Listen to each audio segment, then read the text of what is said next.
할렐루야, 아멘. 오늘은 환난의 때를 살아가는 성도의 자세, 환난의 때를 살아가는 성도의 자세라고 하는 제목으로 하나님 말씀 증거하도록 하겠습니다. 오늘 주님은 이 성전의 파괴를 예고하시면서 마지막 때에 닥칠 구체적인 이 징조와 성도의 대처법을 말씀해 주고 계십니다. 이 말씀은 우리에게 어떠한 두려움을 주기 위함이 아니라 미리 깨어서 준비하게 하시기 위하여 저희에게 말씀하고 계시다라고 하는 것입니다. 오늘 이 말씀을 통하여 우리 세 가지로 우리 함께 이 말씀에서 나오는 영적 교훈을 같이 함께 나누기 원합니다. 첫 번째는 우리 15절부터 20절의 말씀인데요, 즉각적인 결단과 도피를 해야 된다라고 하는 것입니다. 어떠한 세상의 가치가 거룩한 곳을 침범할 때 미련 없이 우리의 세상을 등져야 된다라고 하는 것입니다.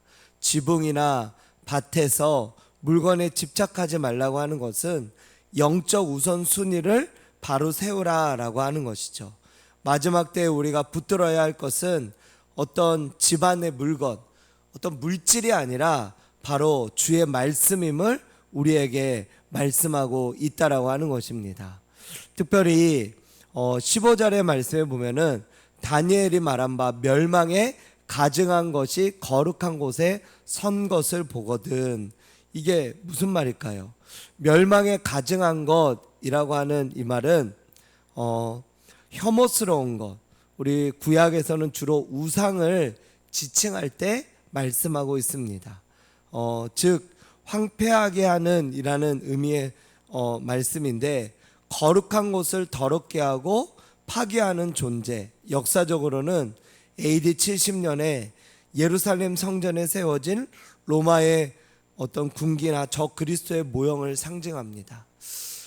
물론 지금 이 AD 70년에 그때 이제 예루살렘 성전의 어떤 그런 부분들이 이제 무너지고 또 파괴가 되어지게 되었는데, 그때 그때 이후로 지금 저희들은 벌써 2000년이 지나서 지금 저희가 살아가고 있는데, 멸망에 가증한 것, 어떠한 우상적인 것, 이런 것들이 거룩한 곳에서 이렇게 활개치며 나아가는 것. 우리가 살아가는 이 시대 가운데도 우상의 어떤 것들이 이 하나님의 성전을 대체하고 하나님의 어떤 그런 하나님 앞에서 살아가는 그런 모습들을 이렇게 살아갈 때 저와 여러분들이 그것들을 보면서 우리가 깨달으라라고 하는 것입니다.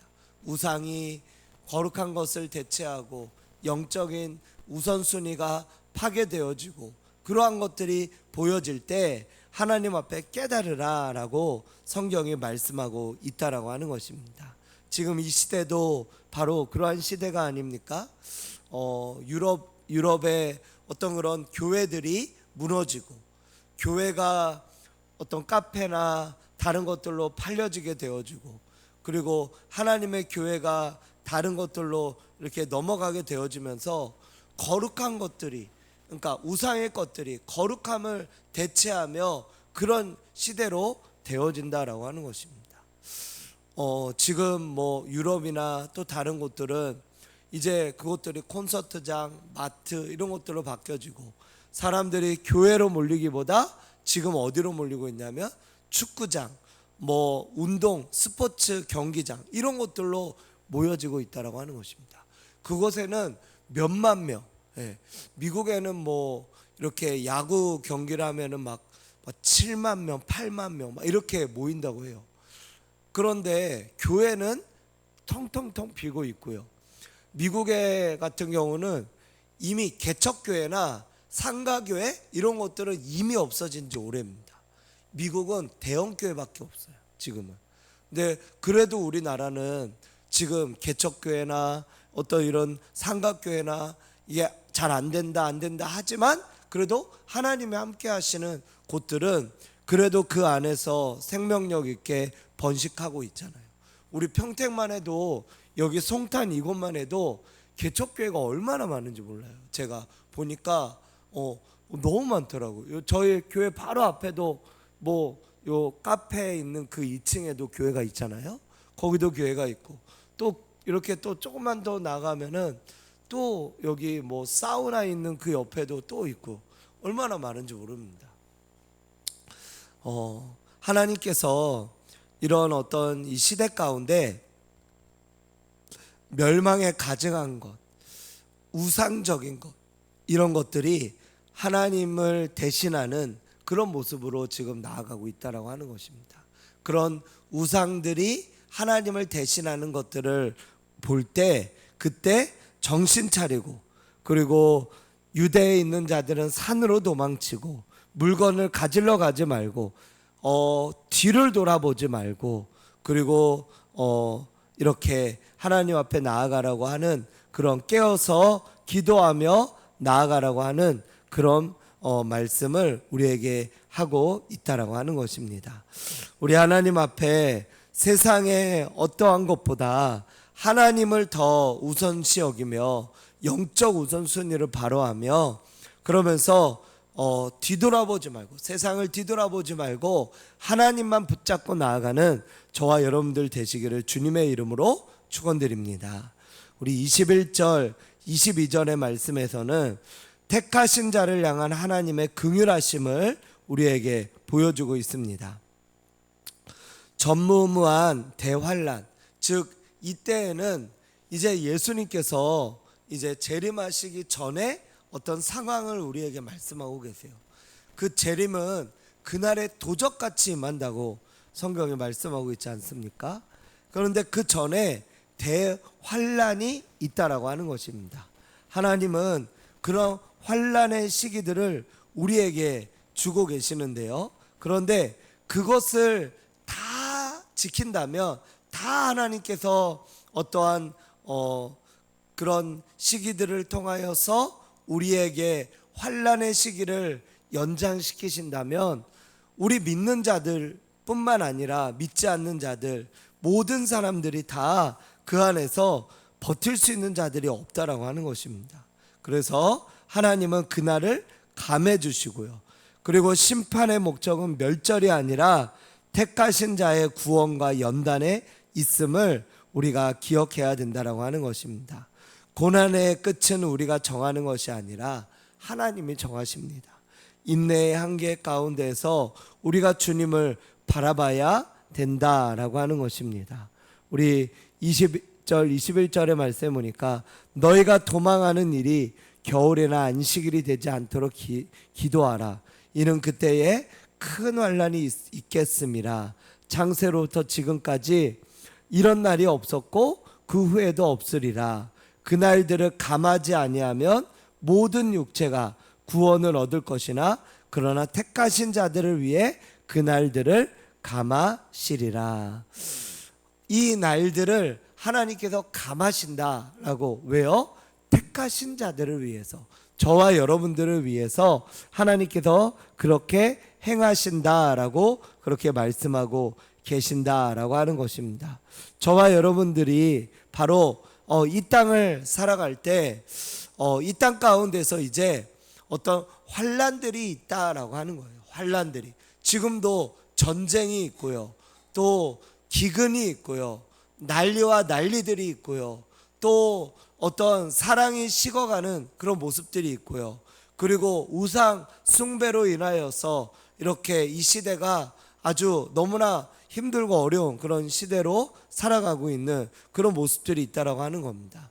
이것뿐만 아니라 정말 이 말세 가운데, 이 말세를 통하여서 하나님께서 우리에게 어떠한 그런 어려움들을 감하지 아니하시면은 우리 믿는 자라도 버틸 수가 없다라고 하는 것이죠.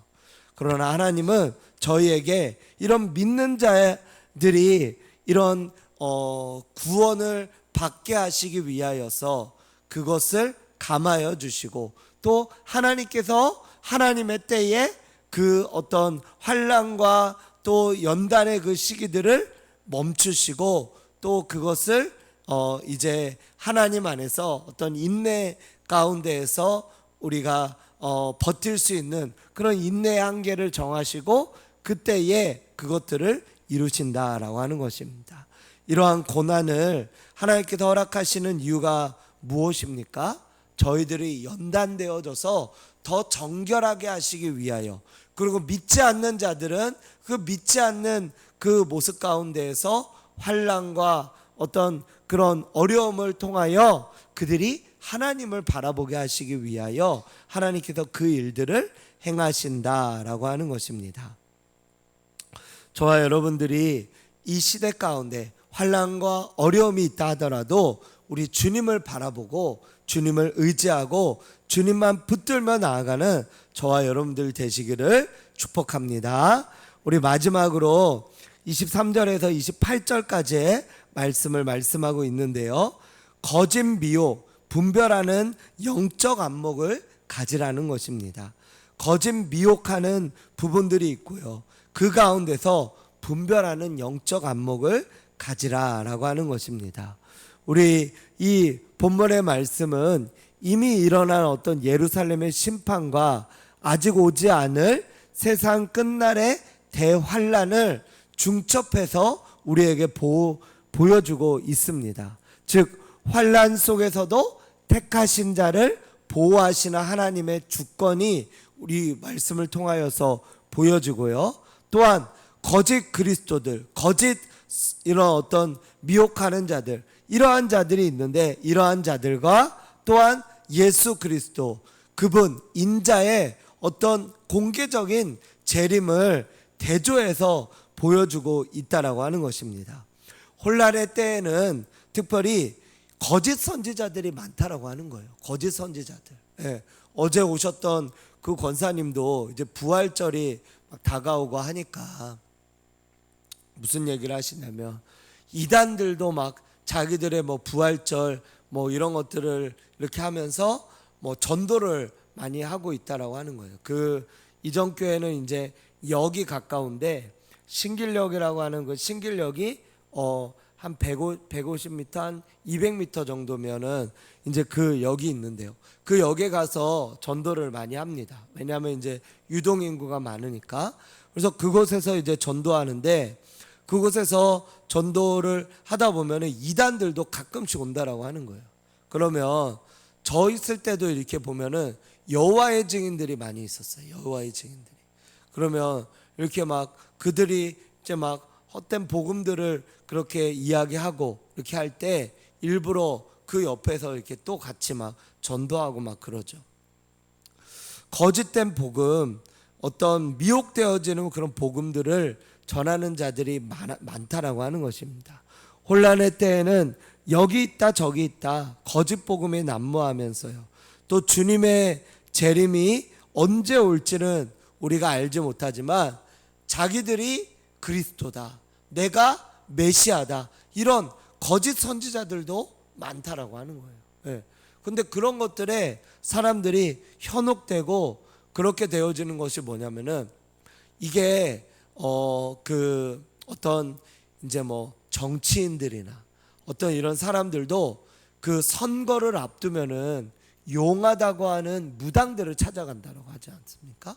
그러면 그런 무당들을 찾아가면 뭐 돈을, 복채라고 하는 이 돈을 한두 푼 할까요? 몇 천만 원씩 하는 거죠. 그리고 막 어떤 사람들은 굿도 하고 막 그렇게 하잖아요. 근데 왜 그렇게 합니까? 마음에 불안함이 있고 또 두려운 마음들이 있다 보니까 그거를 좀 떨쳐버리려고 그 일들을 한다라고 하는 거예요. 이 거짓 미혹과 또 여러 가지로 거짓된 그런 어떤 미혹적인 마음들이 들어오다 보니까 그것을, 그 두려움과 그것을 떨쳐버리려고 그들이 그 미혹된 것에 돈을 갖다 바치고, 그리고 그것들에 그 어떤 시간을 갖다 바치고, 그리고 그들이 하는 말에 막 귀 기울이면서 그렇게 한다라고 해요. 왜요? 이 시대가 악하고 시대가 막 여러 가지로 이렇게 급변하고 그러다 보니까 사람들의 마음이 불안한 겁니다. 불안하다 보니까 여기에 기운, 저기에 기운, 참된 복음, 참된 말씀 이런 데에 잘 모르다 보니까 사람들이 무당에 찾아가고 또 거짓 이단 종교에 그들이 자신들의 어떤 그런 것들을 마음들을 그곳에다 쏟는다라고 하는 것이에요. 하지만 우리 주님은 그때에 우리 주님은 뭐라고 말씀하고 있습니까? 보라, 내가 너희에게 미리 말하였노라. 사람들이 너희에게 말하되 그리스도가 광야에 있다 하여도 나가지 말고 골방에 있다 하여도 믿지 말아라. 번개가 동편에서 나며 서편에 번쩍임 같이 인자의 임함도 그러하리라. 그러니까 사람들이 여기가 용하다, 여기가 용하다 이렇게 해도 거기에 따르지 말라라고 하는 거예요. 왜요? 예수님은 그렇게 임하지 않는다라고 우리에게 말씀하고 있다라고 하는 것입니다. 주님이 진짜 오는 것은 번개가 번쩍하는 것처럼 눈이 깜빡이는 것보다 더 빠르게 갑자기 짠하고 나타날 수 있다라고 하는 거예요. 어떠한 사람이 막 용한 것처럼, 용하다고 하는 것처럼 뭐 거짓 선지자, 거짓 예수 이런 어떤 예수님 메시아가 왔다? 다 거짓말이다라고 하는 겁니다. 주님은 그렇게 임하지 않는다라고 하는 거예요. 그러므로 저희가 따라야 될 것은 바로 무엇입니까? 예수 그리스도. 그분을 따르고 그분을 의지하고 그분을 신뢰하고 그분이 저와 여러분들을 통하여서 함께하는 놀라운 은혜와 놀라운 역사가 있다라고 하는 거예요. 예수님은 어디를 통해 우리가 알 수 있습니까? 하나님의 말씀을 통해 알 수 있어요. 그러므로 이 말씀 가운데 더 우리가 붙잡아야 될 것은 여기 있다 저기 있다 뭐 여기가 용하다 저기가 용하다 그런데 찾아서 기웃하면 우리가 오히려 더 혼란이 되어집니다. 우리가 더 혼란이 되어져요. 그러므로 더 우리가 집중해야 될 것은 하나님께서 우리에게 주신 이 말씀, 하나님의 말씀을 붙들고 말씀 가운데에서 영적 안목을 키우고 거짓 미혹을 분별하는 저와 여러분들이 되시기를 축복합니다. 말씀을 붙들어야 돼요. 이 사람 저 사람을 붙들면 안 돼요. 사람을 의지하면 안 됩니다. 목회자들도 어떤 목회자가 저기 목회자가 용하다 저기 목회자가 용하다 아니요. 그렇게 하다 보면은 결국은 자신들의 마음이 빼앗겨 버린다니까요. 그 용하다라고 하는 그 사람이 오히려 거짓 선지자일 수가 있다라고 하는 거예요. 거짓된 자가 되어줄 수 있다라고 하는 거예요. 지금 이 시대는 이것저것 사람을 의지할 것이 아니라 오직 말씀, 하나님의 말씀을 통하여서 내 영적인 안목을 키워야 되는 시대다라고 하는 겁니다. 할렐루야. 바로 그렇게 나아가야 돼요. 그러므로 사람을 의지하지 말고요, 하나님을 의지하시고 하나님의 말씀만 의지하며 나아가는 저와 여러분들 되시기를 주님의 이름으로 축원드립니다. 기도하겠습니다.